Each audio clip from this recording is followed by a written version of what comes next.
სოფლიოში ნავთობპროდუქტებისა და ბუნებრივი აირის გაიაფების მოლოდინია. ანალიტიკოსები ამბობენ, რომ ირან-ისრაელს შორის ცეცხლის შეწყვეტის შემდეგ რისკები შემცირდა და სანავთობო ბირჟები კვლავ ფუნდამენტურ ფაქტორებზე გადაერთო.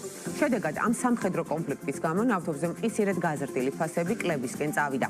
რა ღირს დღეს ერთი ბარელი ბრენტის ტიპის ნავთობი იქონია თუ არა გავლენა ქართულ საწვავის ბაზარზე გლობალურად მიმდინარე მოვლენებმა და ასევე რა მოლოდინია ბუნებრივი აირის ბაზარზე. მარი მელიქიშვილი გაგვაცნობს უახლეს ტენდენციებს ამ მიმართულებით. მარი, მოგესალმებით და გისმენთ. გამარჯობა თათია, მივესალმებით ჩვენს მაყურებელს. ვიდრე საერთაშორისო სანავთობო ბირჟებისთვის მიმდინარე წლის მეორე კვარტალს მიმოვიხილავთ, გეტყვით, რომ დღეისათვის ერთი ბარელი ბრენტის ტიპის ნავთობის ფასი $60, თუმცა სანამ ამ ღირებულებაზე ჩამოვიდოდა ნავთობის ფასი, მან საკმაოდ მერყევი პერიოდი გაიარა. საინვესტიციო ბანკ Galten Tagartis ცნობით 2025 წლის მეორე კვარტალი ნავთობმა დაბალი ფასით დაიწყო, კერძოდ აპრილის დასაწყისში და მაისის პირველ კვირაში ფასი თითქმის 20% შემცირდა და ბარელზე $60-მდე ჩამოვიდა, რაც ბოლო 2 წლის მინიმუმი იყო. ანალიტიკოსების შეფასებით ფასის კლება განაპირობა გლობალურად ნავთობზე არსებულმა სუსტმა მოთხოვნამ და მოლოდინმა, რომ OPEC+-ის წევრი ქვეყნები ზაფხულისთვის წარმოებას გაზრდიდნენ. გარდა ამისა, ამერიკის შეერთებული შტატების მიერ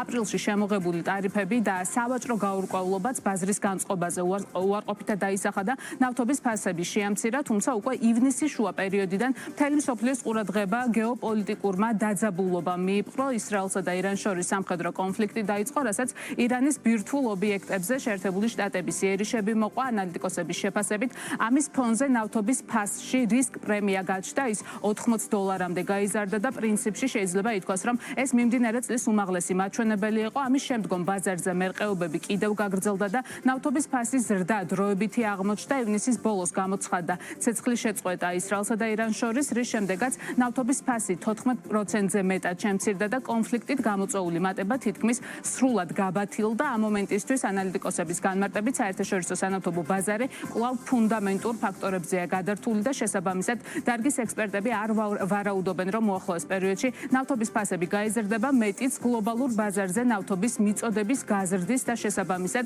მისი გაიაფების მოლოდინია. მეორე კვარტალში ნავთობის ფასი დაახლოებით 9.2%-ით შემცირდა, თუმცა მიუხედავად კლებისა, კვარტლის ჭრილში საკმაოდ დიდი ვოლატილობა შეიმჩნეოდა. ეს სხვადასხვა ფაქტორების დამსახურება იყო, განსაკუთრებით ბოლო პერიოდში ბუნებრივია აღსანიშნავია ახლო აღმოსავლეთში დაწყებული ომი, რომელიც უკვე დასრულებულია და სწორედ ეს დაწყება დასრულება იყო ამ ვოლატილობის წინაპირობა.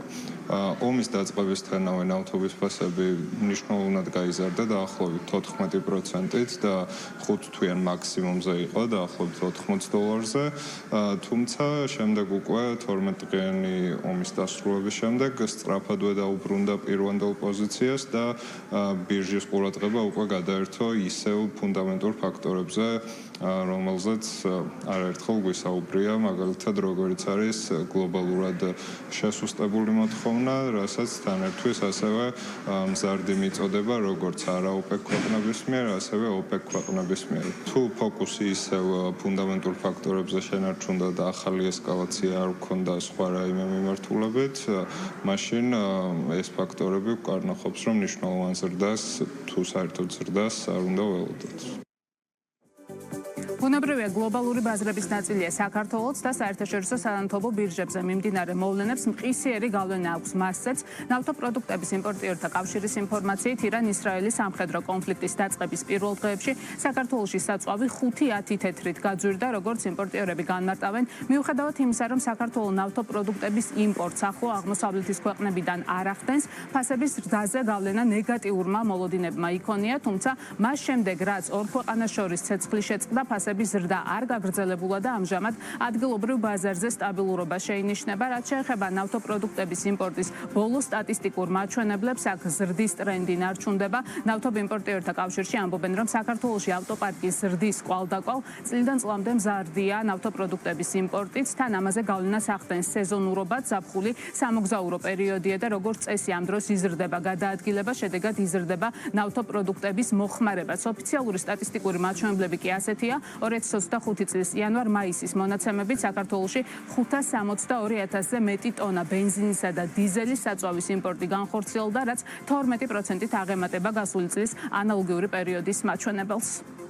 საქმე იმაშია, რომ ჩვენ არ შემოგვაქვს იქიდან პროდუქტი, ანუ ახლო აღმოსავლეთიდან, მაგრამ ის უზარმაზარ გავლენას, ესე ვთქვათ, აკეთებს და აწარმოებს სოფლის ნავთობო ბაზრებზე. ანუ დააკლდა მას ის ნავთობი და რაღაც, ესე ვთქვათ, დეფიციტი შექმნა ემან.